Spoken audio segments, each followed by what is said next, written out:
পরীক্ষা দিতে গিয়ে এত দূর থেকে কলেজে গেলাম, যায়ে দেখি যে পরীক্ষা হবে না। এটা খুবই বিরক্তিকর একটা বিষয়। তাছাড়া আমার বাসা কলেজ থেকে অনেকটা দূরে, আর এর থেকেও দূরে অনেকে কুমিল্লা থেকে বা মানিকগঞ্জ থেকে আসছে। তাদের জন্য তো আরো বেশি হ্যাসেল, যাদের বাচ্চা আছে সেগুলোকে রেখে ম্যানেজ করে এসে যদি পরীক্ষাটা না হয়, এর থেকে দুঃখজনক আর কিছুই নাই। তো ম্যাম নাকি আসলে জানতো না আজকে বিমান বাহিনীর একটা পরীক্ষা ছিল। তো ওইজন্য আমাদের কলেজে পরীক্ষা হচ্ছিল, সরকারি পরীক্ষাগুলা। আর কোনো রুমই ফাঁকা ছিল না, এইজন্য আমাদের পরীক্ষাটা হয়নি। যদি রাত্রেবেলা একটা মেসেজ দিয়ে দিত, তাহলে কিন্তু এত দূর থেকে মানুষ আসতো না এত কষ্ট করে। উম কি করার আর? এত মানে আমার ভোগান্তি পোহাইতে হইছে। আমি তো বাসা থেকে বের হইছি সেই সকালবেলা। পৌঁছাইলাম পরীক্ষার প্রায় ২০ মিনিট আগে, যাই দেখি যে রুম ফাঁকা নাই, পরীক্ষা হচ্ছে না। তো কোনরকম আবার ব্যাক করলাম বাসায় ঘুরে ফিরে। আর কিছু করার নেই। জাস্ট একটু ভিডিও নিলাম কলেজের। তো কষ্ট করে গেছি একটু ভিডিও করি। এই ছাড়া আর কোনো লাভই হয়নি আজকে। তো কলেজের শহীদ মিনারটা উপর থেকে নিয়েছিলাম। তারপরে এই তো আমরা হেঁটে, হেঁটে আবার বের হচ্ছি। কলেজ থেকে বাসা যাওয়ার উদ্দেশ্যে। সবাই তো খুবই বিরক্ত হয়ে গেছে যে পরীক্ষা কেন হচ্ছে না।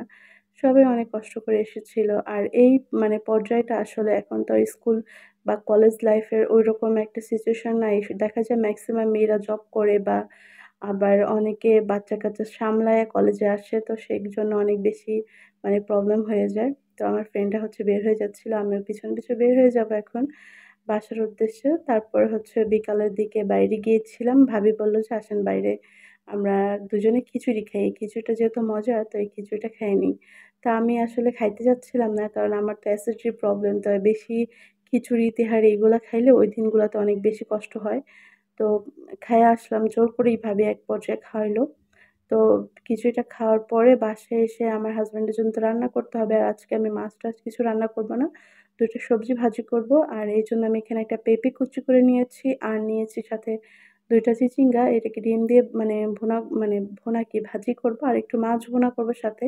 ওইটার ভিডিওটা করিনি। কারণ পেঁপে ভাজিটা করার পরে আমার মুডটা এত খারাপ জঘন্য হইছে।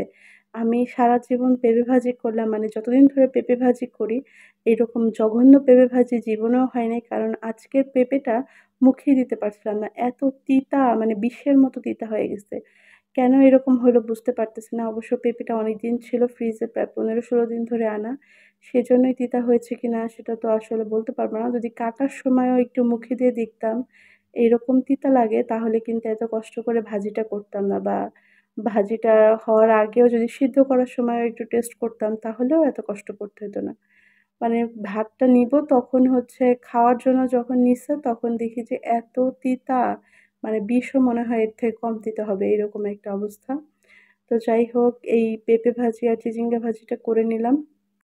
চিচিঙ্গাগুলা একদম কচি ছিল, সেজন্য একদম পানি বের হয়ে গেছে। আর পেঁপেটাকে এই যে এখন আমি ফোড়ন দিয়ে দিচ্ছিলাম তেলের মধ্যে। আর সবকিছু ভালো করে ভেজে নিচ্ছিলাম ঢাকনা দিয়ে অনেকক্ষণ, চুলার আঁচটা কমিয়ে দিয়ে আস্তে, আস্তে ভেজে চিচিঙ্গা ভাজিটাকেও এখন ফোড়ন দিয়ে দিব। আর এটা একটা ডিম দিয়ে দিব পেঁয়াজের সাথে। আর ডিম দিয়ে কিন্তু চিচিঙ্গা ভাজি খেতে ভীষণ মজা হয়। আমি সবসময় আসলে চিচিঙ্গা ভাজিটা করলে ডিম দিয়ে করার ট্রাই করি।